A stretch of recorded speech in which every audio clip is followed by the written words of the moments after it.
My name is Darcy Hollinsworth. I'm 34 years old, and I want to tell you about the moment I sat on the concrete floor of my garage, back against my workbench, holding a printed copy of a Forbes magazine with my own face on the cover, and didn't tell a single person in my family for 6 days. Not because I was afraid of what they'd say, but because I needed 6 days to decide what I wanted from them, whether I wanted anything at all. That's where this story ends. But it's not where it starts. It starts with a folding table I bought at Goodwill in Anderson, Indiana for $8.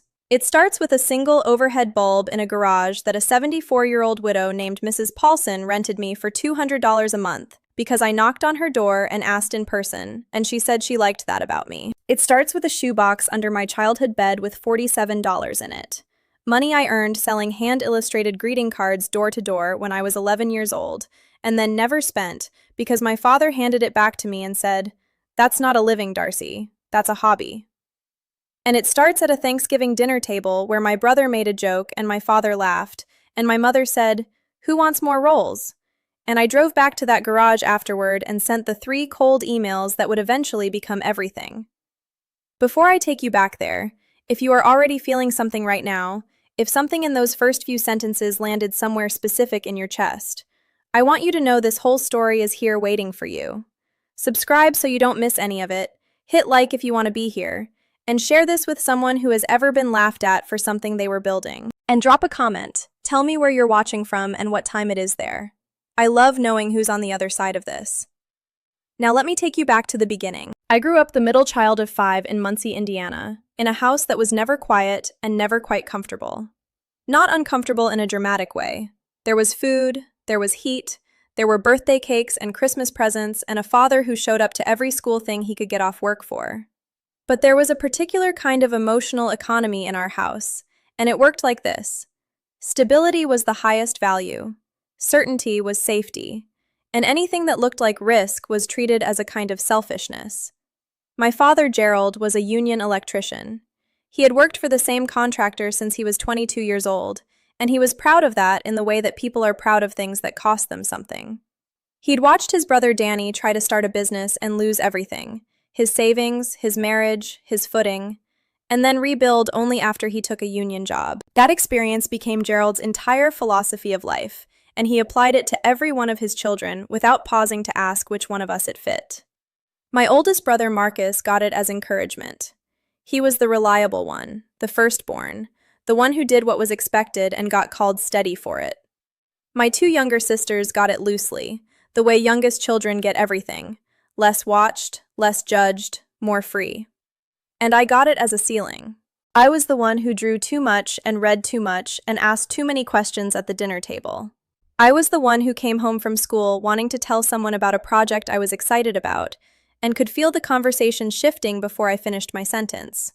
Not mean, just redirected toward something safer, something with more certain outcomes. And you absorb that. You absorb it so slowly and so young that you don't even know what you're believing until you're grown, and you catch yourself apologizing for wanting something. What I believed by the time I left for Ball State at 18 was that my ideas were probably fine, just not enough. Not enough to be taken seriously. Not enough to build on. That was the thing I carried with me when I left. Not trauma, not a dramatic wound, just a quiet, persistent doubt that lived at the base of everything I tried. And if you have ever been made to feel like your enthusiasm was a little too much, like your ideas were sweet but impractical, like the people who loved you most were also the ones most committed to managing your expectations down, I want you to keep watching. Because this story is about what happens when you build anyway.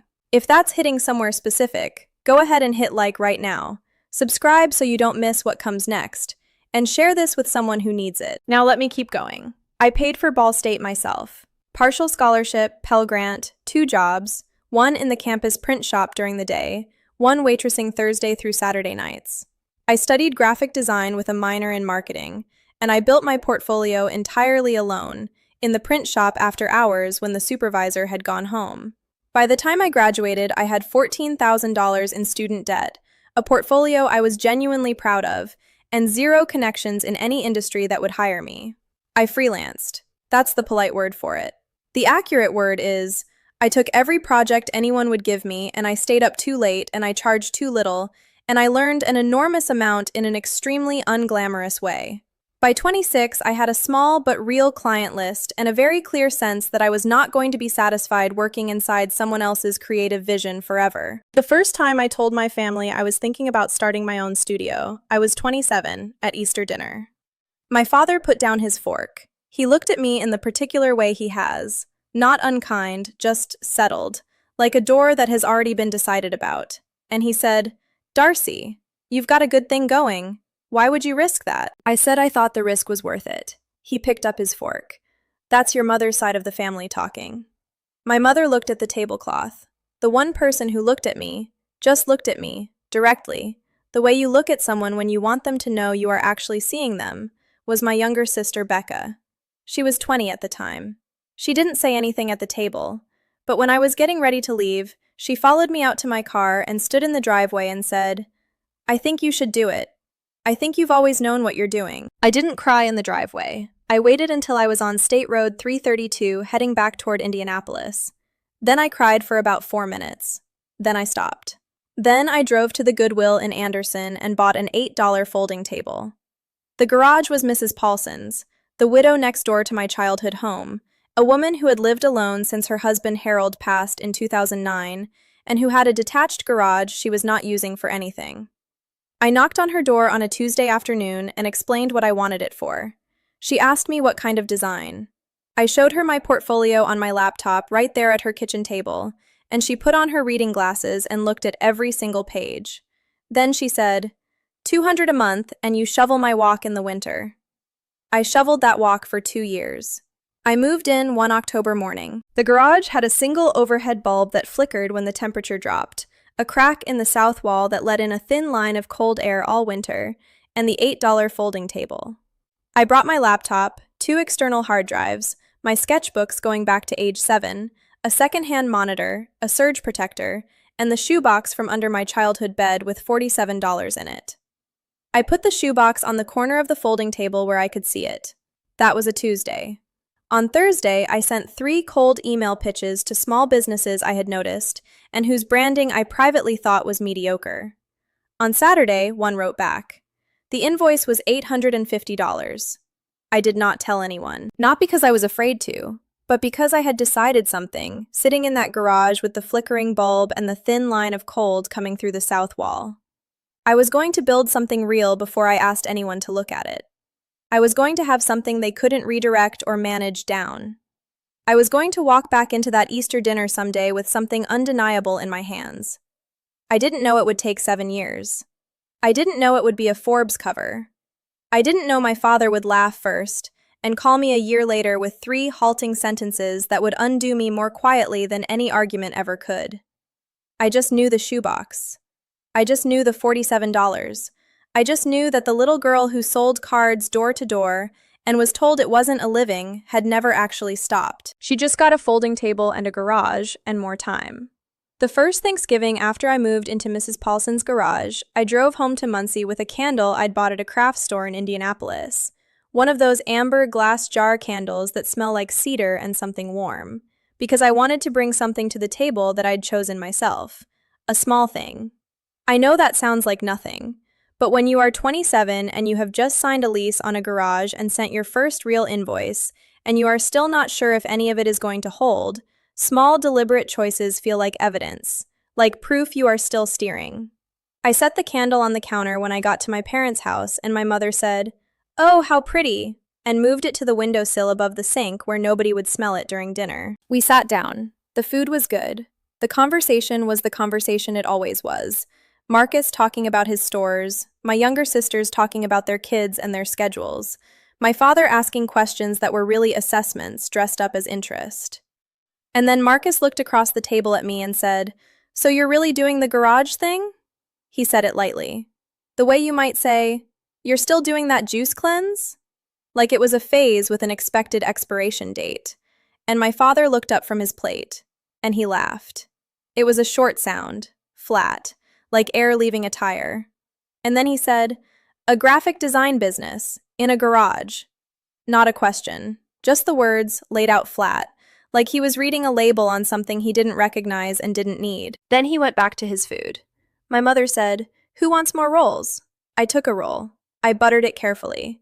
I looked at Becca across the table, and she was looking at me with her jaw set in the way she has when she is angry, but has decided not to make it about herself.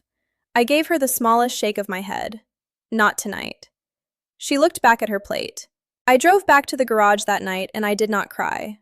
I opened my laptop, and I pulled up the email thread from the client who had written back, and I worked until 2 in the morning finishing their brand guide. When I finally shut the laptop, I sat in the dark for a minute, and I thought about the $47 in the shoebox, and I thought, okay, fine. Then I just have to make it undeniable. That became the rule. Not the goal, the rule. Make it undeniable. The next 6 years had a rhythm to them that I didn't fully appreciate while I was inside it. Every day had the same basic architecture. Early morning in the garage before the Indiana cold got too aggressive, coffee from a thermos because I hadn't figured out how to get a coffee maker out there yet, sketchbook open before the laptop because I learned early that my best thinking happened in pencil first. Then client work. Then the business side of things. Invoices, proposals, the slow and unglamorous work of getting people to trust you with the thing that represents them to the world. I hired Priya when I was 29. She was 24, just out of Heron School of Art in Indianapolis, and she had a portfolio that made me embarrassed about my own early work in the best possible way. I called her and offered her a salary that I had calculated would be exactly what I could afford without losing sleep over payroll, and she said yes before I finished the sentence. The day she started, I bought a second folding table. I did not tell my family I had hired an employee. I want you to understand what that silence was, because it wasn't shame. It was self-protection in the most deliberate sense. I knew with the specific certainty of someone who has sat at that Easter table and watched her father pick up his fork, that if I said I hired someone, the response would be something careful and concerned. Something about overhead. Something about what happens if a client leaves. And I did not have the energy to take that response and convert it into fuel. I was using all the fuel I had. By year 3, I had 8 clients, a second part-time hire, and a lease on actual studio space in Indianapolis. Real walls, real heat, a coffee maker that worked. I gave Mrs. Paulson 3 months of free rent as a thank you when I left the garage, and I shoveled her walk that whole winter anyway because I wanted to, not because I owed it. I think about that a lot. The things you do when the obligation is already over. The print magazine feature happened when I was 31. A writer reached out through my website, which my first hire, a woman named Kara who did our communications, had finally convinced me to actually maintain, and said they were doing a piece on emerging brand identity studios, and they wanted to include Holland Creative. I said yes, we did the interview over 2 calls, and when it ran, I shared the link in the family group text. I watched the chat. 3 bubble dots appeared from Marcus. Then they disappeared. Becca sent a string of celebration emojis and then called me immediately, shouting so loud I had to hold the phone away from my ear. I was laughing before I even got the phone to my face. My mother sent a heart emoji. My father texted 2 hours later. Congrats! What's print magazine? I screenshot it. I put it in a folder on my desktop I'd named The Shelf. I had been adding to that folder for 3 years. Every milestone, every significant client win, every recognition. Not to show anyone, just to have it. A private record for the days when the doubt got loud. The Shelf was my answer to Gerald's voice on the days when his voice was louder than my own. And I want to ask you something right now because I think about this a lot and I genuinely want to know. Have you ever had to build yourself a private record like that? A folder, a journal, a box under your bed, something you kept just for yourself because you knew the people around you weren't going to keep it for you? Because I was not the only person in that situation. I know I wasn't. Drop it in the comments. Tell me what your version of The Shelf looked like.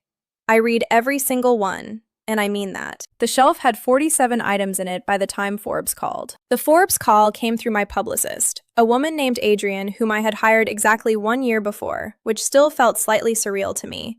The idea that I had a publicist, that my company had gotten to a place where that sentence made sense. Adrian called me on a Wednesday morning and said a writer named Joelle Marsh had been following Holland Creative for over a year and wanted to pitch a feature. 30 under 35. Profile piece. Full access. I said, how long do I have to think about it? Adrian said, she wants an answer by Friday. I thought about it for about 11 minutes. Then I called Adrian back and said yes. Joelle spent 3 days embedded at the studio. She was thorough in the way that good journalists are thorough. Not aggressive, just genuinely curious, asking questions that made me think harder than I expected to. On the second day, she asked me to tell her about the beginning. Not the business beginning, the actual beginning. What made me start? So I told her about the shoebox, about the $47, about the folding table from Goodwill, about Mrs. Paulson and the shoveling, about the Thanksgiving dinner and the sound my father's laugh made. She didn't say anything for a moment. Then she said, "Did they ever apologize?"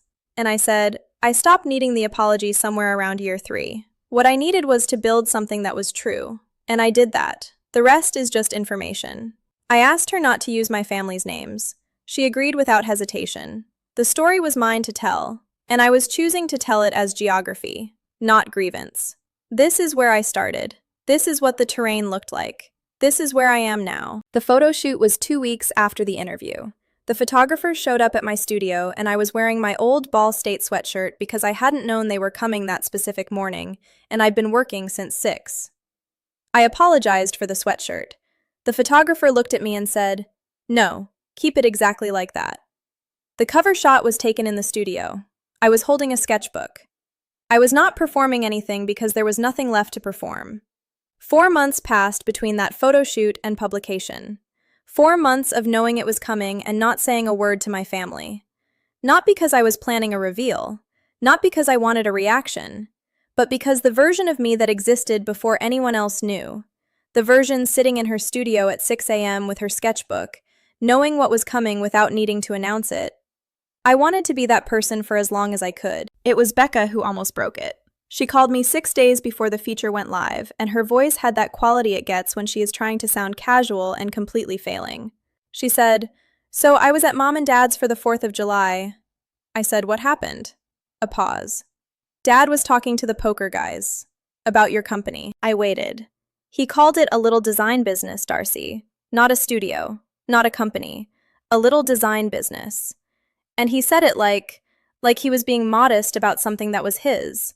Like he was doing you a favor by keeping your expectations low on your behalf." I didn't say anything for a moment.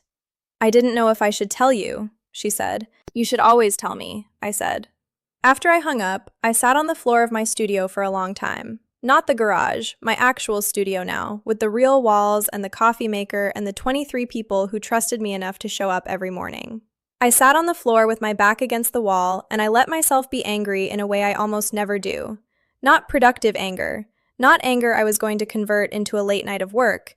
Just raw and old and fully felt anger. The kind that has been waiting 7 years for a room big enough to exist in. I sat in it. All of it.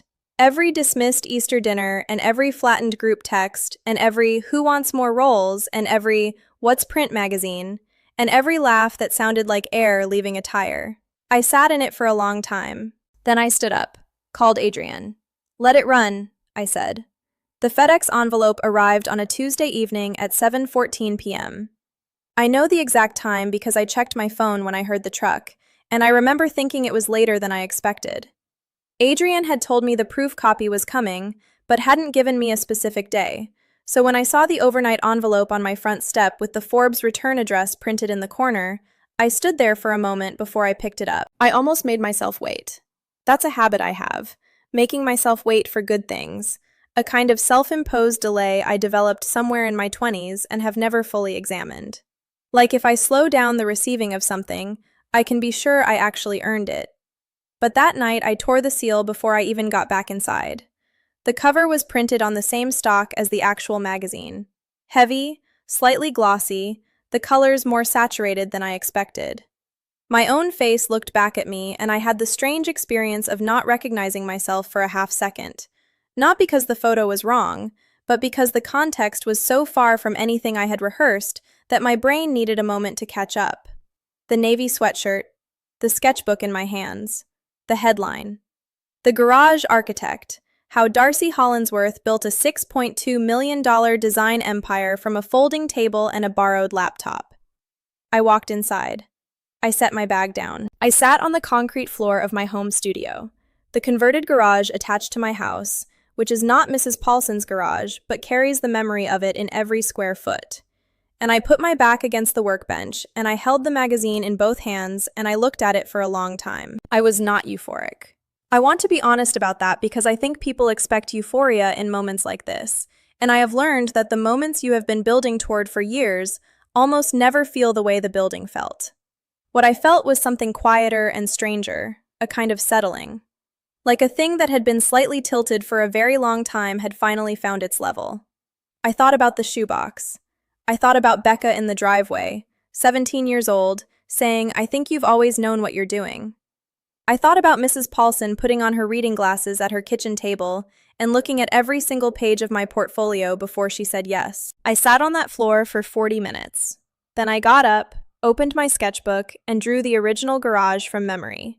The single bulb, the folding table, the crack in the south wall. I drew it exactly right.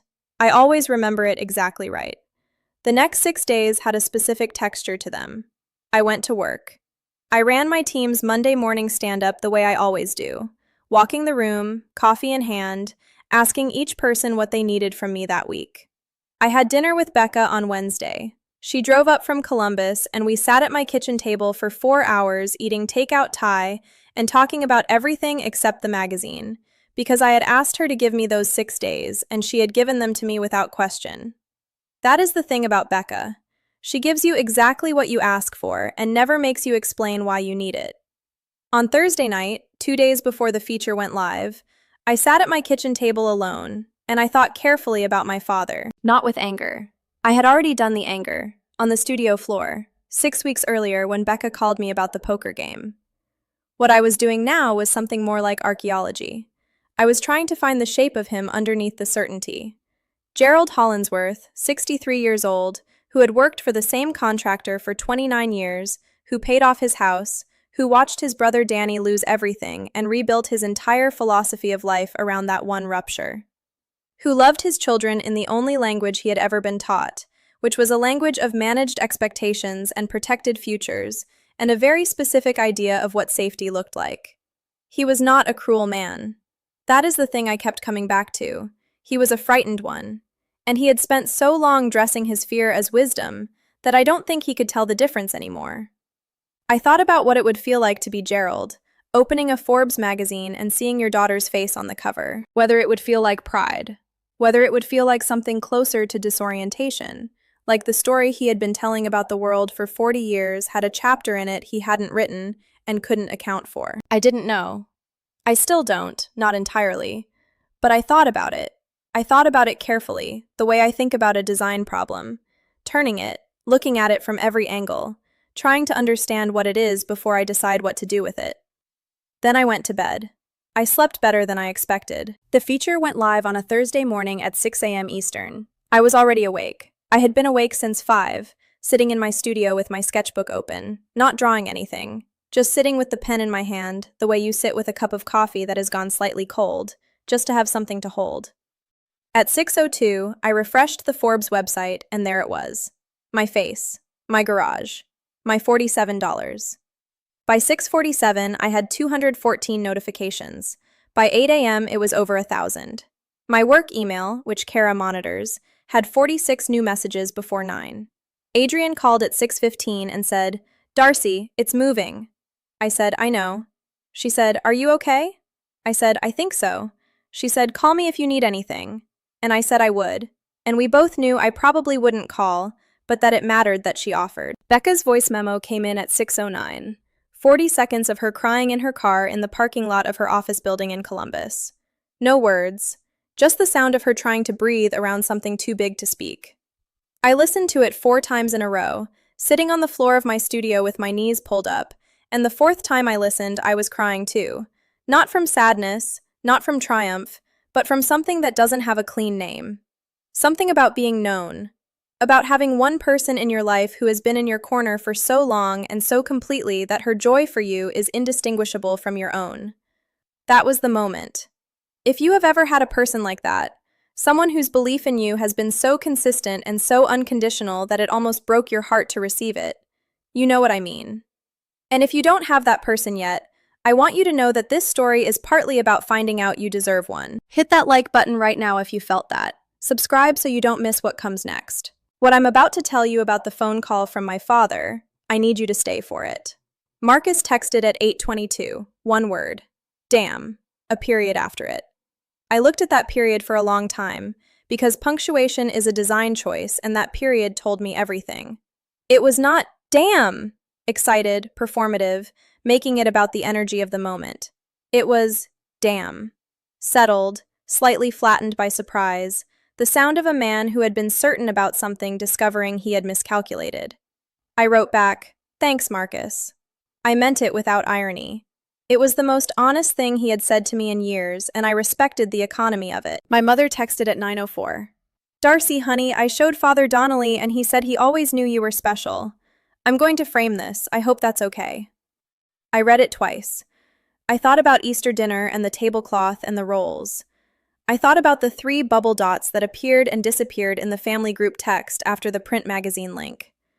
I thought about every moment my mother had understood exactly what was happening in a room and chosen not to say so. She was not a simple woman. She was a woman who had made a decision very early in her life about what peace was worth, and she had paid that price consistently for 40 years, and I was not in a position to judge it even if I had wanted to.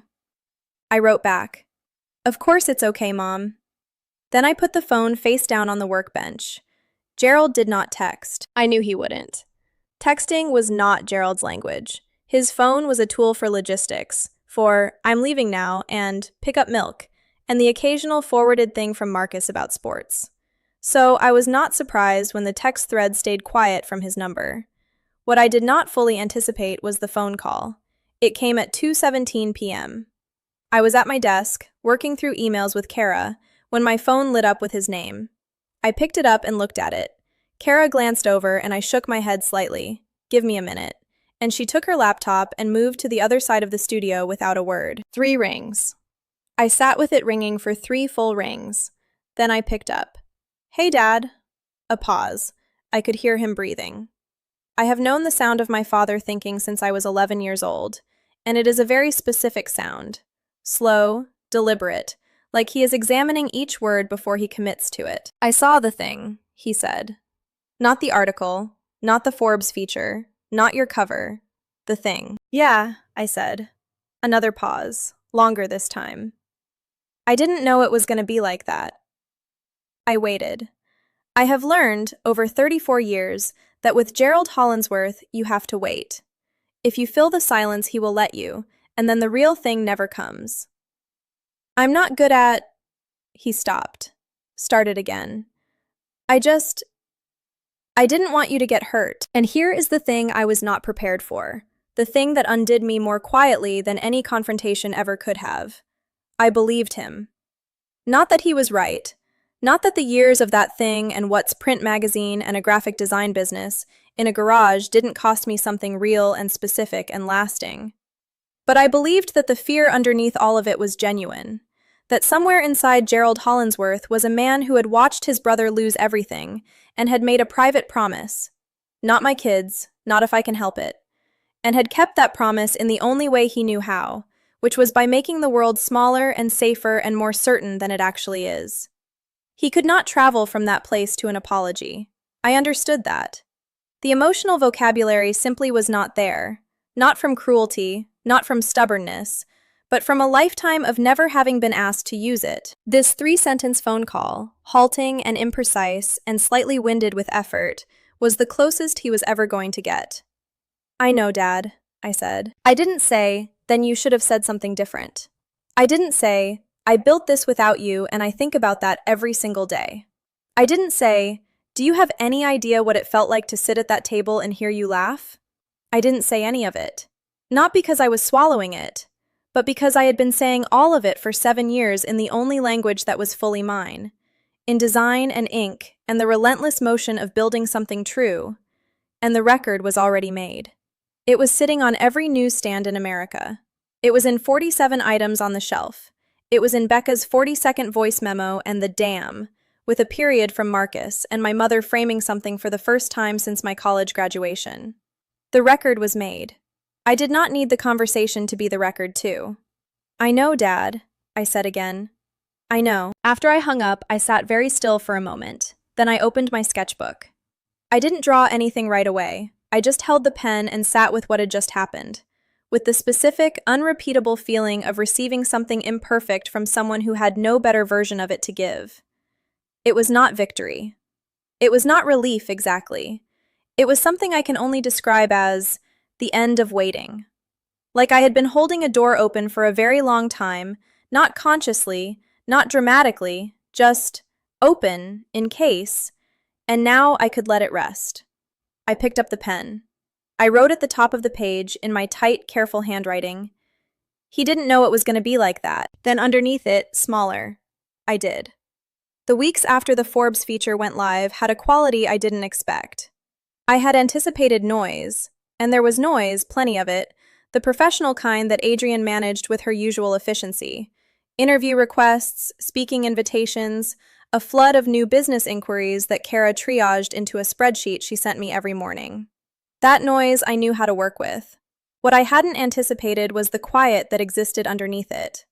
A specific kind of quiet that felt different from any quiet I had known before. It felt like arriving somewhere. Not a destination I had been racing toward, more like a place I had been walking in the direction of for so long that I had forgotten I was walking. And then one morning I looked up and I was simply there, standing in the middle of it.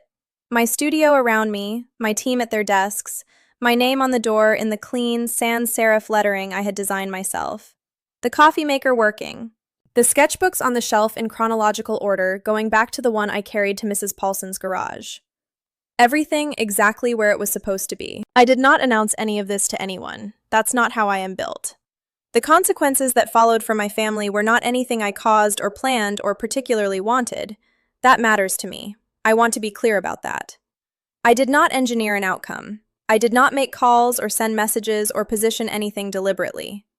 What happened simply happened, the way things happen when a truth becomes public, and the private version of events can no longer hold its shape. The Forbes piece traveled the way good pieces travel. It got picked up, shared, discussed. Someone from Gerald's Union Hall saw it and forwarded it to a group chat. Someone from my parents' church printed it and brought it to the Sunday potluck. The neighbor 2 houses down from where I grew up, a woman named Patrice, who has known my mother since 1991, called my mother and said, "Sandra, I had no idea. You must be so proud." My mother called me that Saturday morning. She didn't mention Patrice by name. She mentioned someone from church, someone from the neighborhood. But I could hear in her voice that the phone had been ringing, that the version of events she and Gerald had been maintaining, Darcy's little design business, she's doing okay, we always knew she was creative, had been quietly superseded by a version that came with a cover photograph, and a valuation number, and a headline that used the word empire. My mother said, "People keep asking me things I don't know how to answer." I said, "Like what?" She was quiet for a moment. "Like, when did you know that you were going to be like this?" I said, "Since I was 11, Mom." She didn't say anything for a long time. Then, very quietly, she said, "I should have said something at that Thanksgiving, when your father laughed. I should have said something and I didn't, and I've thought about it more times than you probably know." I sat with that, the weight of it. Not the apology itself. It wasn't exactly an apology, it was more like a confession. A woman lifting a thing she had been carrying in private and showing it to me, but the courage it took to say it. My mother, who had spent 40 years choosing peace over honesty, choosing the tablecloth over the truth, had just handed me something real. I said, "I know you have, Mom." She said, "I'm proud of you. I've always been proud of you. I just didn't always say it loud enough." "You're saying it now," I said. After I hung up, I went to my sketchbook. Not to process, not to work, just to sit with the pen in my hand the way I always do when something shifts. I didn't draw anything. I just sat. Marcus called 3 days after that. He called, which surprised me. Marcus is a texting person, has been since smartphones existed. The fact that he dialed meant he had decided to do something and then done it before he could talk himself out of it, which is a thing I recognize because it is something I also do. He said, "Hey." I said, "Hey." A pause. I wanted to say, "I've been thinking about what I said. At Easter, a few years back. About benefits. And a pension." I remembered. "Yeah. That was—" He stopped. Started again. "I wasn't trying to be an ass. I know. I think I just Another stop. I think I needed you to be making a mistake. Because I wasn't making any, you know? I was doing everything right, and it felt like, I don't know. It felt like if you could just go off and do something like that and have it work, then what was I? He didn't finish the sentence. He didn't need to. I understood the architecture of it completely, the way my success had been threatening not because of anything I did, but because of what it suggested about the roads not taken. The choices made in deference to a philosophy that turned out to be only one way of moving through the world, not the only way. I said, Marcus, you built a good life. That's real. So did you, he said. I just want you to know I see that now. It wasn't a complete accounting. It wasn't everything I might have wanted from him if I had written the script myself. But it was Marcus arriving at the furthest edge of what he was capable of and extending his hand across it. And I had learned enough in 34 years to know that you take the hand that is actually reaching, not the one you wish were reaching. I appreciate that, I said, and I meant it fully. My father did not call again. I didn't expect him to, and I want to be honest, I did not wait for it. The call on the day the feature went live was what it was. 3 sentences, imprecise, genuine in the way that only imprecise things sometimes are. It was his complete offering. And I had done what I needed to do with it, which was receive it without requiring it to be more than it was. What I heard through Becca over the following weeks was that Gerald had started talking differently. Not dramatically differently.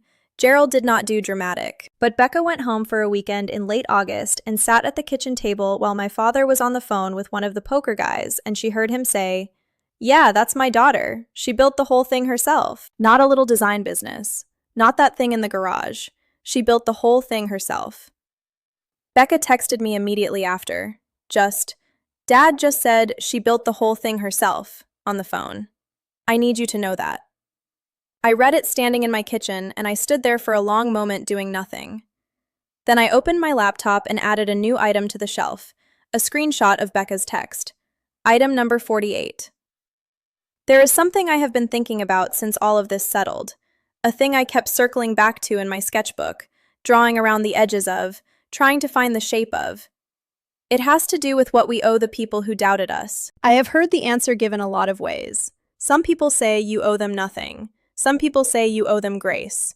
Some people say the best revenge is living well, which I have always found slightly too tidy, as if success is a weapon you can aim, as if the point of building something is to point it at the people who didn't believe you would.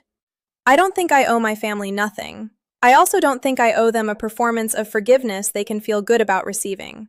What I think I owe them, what I owe myself, more precisely, is the truth of who I actually am, stated clearly, lived openly, without apology and without armor. So I wrote a letter. Not to Gerald, not to Marcus, not to my mother, to all of them, together. I wrote it by hand in my sketchbook first, then typed it, and I mailed it on a Wednesday morning from the post office 2 blocks from my studio. It was 1 page. It said, in part, I know that the things you said over the years came from love, even when they landed like something else. I know that fear and love can look identical from the inside. I'm not writing this to relitigate anything or to ask for anything. I'm writing because I want you to know that I'm okay. More than okay. I'm exactly where I was always going, and I got here the way I always knew I would, by keeping going when it would have been easier to stop. I don't need you to have believed in me then. I just want you to know me now. The door is open. It was always open. I just needed to be the one who decided what walked through it. I sealed it, mailed it, and then I walked back to my studio and opened my laptop and started working on a brand identity project for a 28-year-old woman in Portland who was starting a food business out of her apartment kitchen, and who had written in her intake form, in the section asking what inspired her to reach out to Holland Creative. I read the Forbes piece and I thought, if she can build something real from nothing, maybe I can too. I read that line 3 times. Then I opened a new project file and got to work. Becca called me that evening. She had received her copy of the letter. I had sent her one too, slightly different, more personal, the version that said the things I had never said out loud about what her driveway speech at 20 years old had meant to me, what her 40-second voice memo on the morning the feature went live had meant to me. She called and she read me one line back. her voice doing the thing it does when she is trying not to cry and has already lost that particular battle. She read, "You were the first person who ever looked at me like I was already enough." Then she didn't say anything for a moment. Then she said, "You were always enough, Dark. You were always the whole thing." It is October now, Indiana October, which means the light has gone the color of the inside of a jar of honey, and the air has that particular edge to it that I have associated my whole life with the beginning of things. New school years, new seasons, new resolve. I am sitting at my workbench in the studio. The coffee maker is going. My sketchbook is open to a blank page. On the shelf above the workbench, a real shelf now, not a folding table, fixed to the wall and level and solid, there is a printed copy of the Forbes cover in a simple black frame. Becca gave it to me.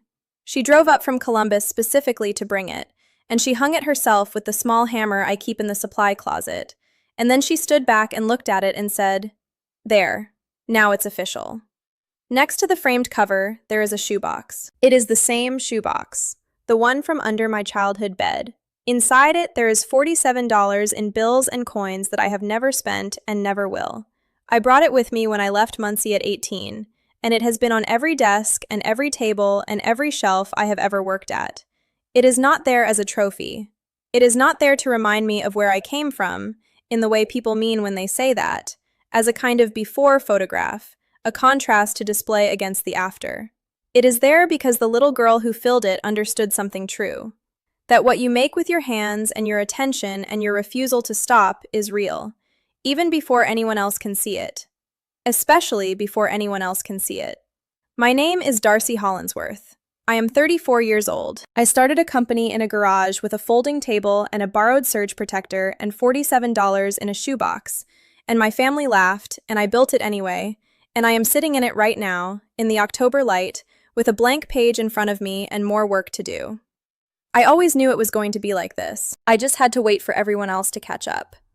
Before I go, I want to ask you something. And I mean this genuinely, not as a script line, but as a real question I have been sitting with since I started telling this story. Has there ever been something you were building, quietly, without announcement, without permission, that someone you loved told you wasn't enough? And did you keep going anyway? Or did you put it down? And if you put it down, is it still there somewhere, waiting? Drop it in the comments. Tell me about the thing you kept building or the thing you wish you had. I read every single one, and I mean that in the most literal way. I sit with them.